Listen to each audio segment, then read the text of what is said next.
Se l'altro giorno ha nominato l'atto dell'Emene, il commissario si astiene, ma non può mettere il peso di una città di 25.000 abitanti, pensate che Portogallo non è dentro.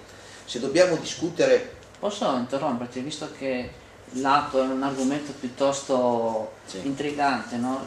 Il centrodestra dice però che la nomina del consiglio di amministrazione dell'atto, che era un appuntamento che era stato sempre rinviato da anni e anni e anni per questioni politiche e anche per un problema tra Veneto e Friuli, loro dicono comunque è stato approvato con, diciamolo così, non è il termine giusto, una clausola che dice sono stati assegnati provvisoriamente i membri del consiglio di amministrazione, però noi ci prendiamo l'impegno che al termine delle prossime elezioni amministrative di primavera rivediamo tutto quanto, come dire, Portogallo potrebbe entrare e qualcun altro uscire o a destra o a sinistra. Ha usato il condizionale.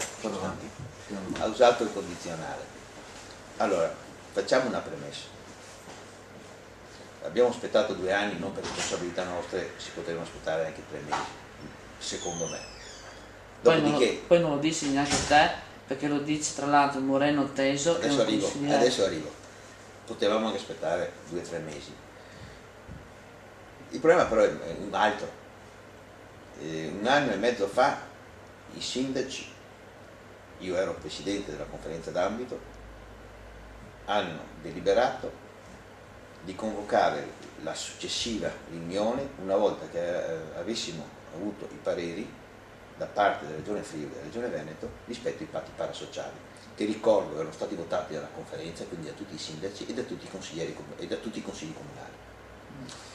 Scusa, puoi dire cosa sono questi benedetti patti? Sì, sostanzialmente regolava i rapporti tra i comuni del Friuli e del Veneto, nel senso che siccome si correva il rischio che era sbilanciato le rappresentanze veneto-friulane, i sindaci hanno ritenuto, rispetto alle 2 leggi regionali, di fare, come avviene nelle società private, una specie di accordo per definire quali dovevano essere gli equilibri per evitare che si corresse il rischio che una regione prevalesse sull'altra, o meglio i comuni aderenti a una regione avessero più poteri rispetto ai comuni dell'altra regione.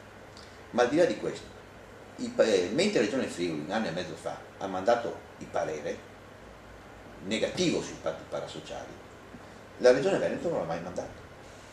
Quindi non si è conclusa quella fase quell'iter, perché la Regione Veneto ad oggi non ha ancora detto se condivide o non condivide i patti parasociali.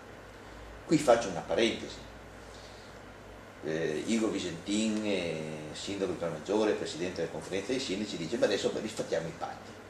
Noi abbiamo nominato il nuovo consiglio di amministrazione dell'atto dell'Emene rispettando i patti parasociali. E vabbè, ma noi siamo in presenza di un parere della Regione Friuli che dice che i patti parasociali sono illegittimi. Quindi c'è qualcosa che non funziona in questo. Però i sindaci del Friuli hanno votato questo accordo. Quindi... Sicuramente, perché c'è un accordo politico che di fatto, a mio modo di vedere, ha voluto lasciare fuori Portogallo e San Michele, che sono 2 comuni che per rappresentatività, per quote, per peso all'interno delle aziende non potevano star fuori. Adesso attenuano il problema dicendo: ma a marzo, quando ci saranno le elezioni a Portogallo, non a San Michele, ormai è perso. Sì. E anche questo è sbagliato, perché comunque San Michele ha il 52% del basso tagliamento. Comunque dopo le elezioni di marzo ci sarà qualcuno che va fuori e fa entrare qualcuno a Portogallo. Io non ho mai visto una cosa del genere da quando faccio politica, perché poi ci si perderà 8 mesi o 1 anno per dire chi è che deve andare fuori, perché non mi pare che da qualche parte c'è scritto che va fuori il comune di Concordia piuttosto che il comune di San Stino, piuttosto che il comune di Guaro, piuttosto che il comune di Cinto. A seconda di chi vince qua a Portogallo, voglio dire, cioè, o centrodestra o centrosinistra, cioè, vincendo il centrodestra qualcuno del centrodestra deve andare fuori. Però andiamo nel concreto: vince il centrosinistra e gli altri 2 comuni sono del centrodestra, chi è che va fuori? vince il centrodestra, ci sono 2 comuni del centro-sinistra dentro, chi va fuori? Allora, io non ho mai visto, anche perché non ho mai visto che cose di questo genere, anche perché possono subentrare equilibri regionali, possono subentrare, in Italia si vota una volta all'anno, non c'è l'allineamento delle votazioni dei comuni, quindi è probabile che oggi la maggioranza dei comuni che fino alle precedenti elezioni erano di centro-sinistra, adesso sono di centrodestra, magari fra 3 mesi cambia di nuovo ancora gli equilibri.